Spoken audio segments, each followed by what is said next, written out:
I'm back. You guys miss me. Probably not. Probably annoyed by these videos. Let me know. I'll stop doing them. I'll start typing stuff. You can read instead of watch. Actually, I just like seeing my beard come in. It's coming in nice. Puberty's hard. Okay, so I've seen this really specifically with our intensity program. We build in strength, right? We try to, or skill. We try to differentiate it from dynamic by doing a couple different things. A little bit more mobility now across the board. Strength, you'll be noticing we superset a lot.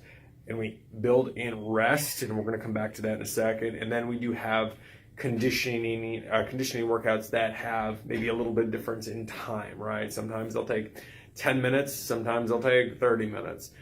Rhyme and reason for everything, and I'm going to explain a little bit of that now. When it comes to training strength, it's important that we rest. It's important that we give maximum effort for the reps prescribed. So if, let's say we say 6 reps, especially on your last set, second to last set, we should be on the struggle bus. We should need to recover. If we have a superset, we have 2 movements. We're going to go back and forth between those movements, and then you'll see 90 seconds rest, 60 seconds rest, 30 seconds rest. If you're able to go back to that first movement, you've done little more than burn some calories, and not that many. Earn your rest. Cardiovascular training is great. We talked about this before. It's really good at burning calories in the now. And when you go back and forth between 2 exercises with little rest in between, essentially that's what you're doing. You're burning calories in the now.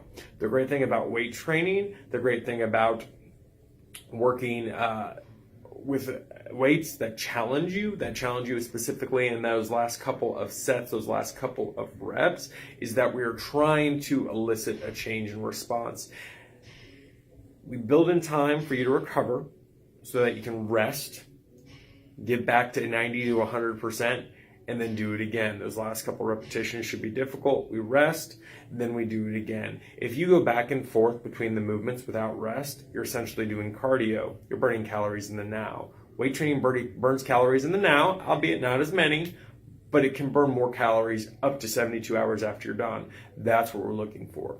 The initial payoff may not feel like, oh man, I'm getting a great workout in, but if you do it right, if you notice that those last few repetitions are slowing down and you're struggling a little bit more within the context of good form, you know that you will increase your metabolism for up to 72 hours. That's why we program it. We're not programming it for the now calories, because that's just a little bit. We're programming it for the calories over the next 3 days, that metabolism over the next 3 days. So if you see 2 exercises back to back, 3 exercises back to back, 4 exercises back to back, and you see that rest built in, rest. And if you feel you can go on to your next set, you're doing yourself a disservice, increase your weight, challenge yourself more within the context of good form, and then get after it. You'll notice the next day you'll be a little bit more sore. Generally sore, you're repairing. Guess what? It means you're burning a little more calories too. If you have questions or comments, please share them below. I want this to be a space where we can just exchange ideas. I want to know what you guys want. I want to give you that, but I also need to make sure you guys are getting what you need. Next week for Intensity and Bent Steel, we're doing some fun stuff. We're doing some very, very intense, some longer duration workouts. So I know a lot of you guys will be glad with that. So prepare yourself mentally, emotionally for what you will be doing physically. Question, comments? Give them below. Thanks, guys.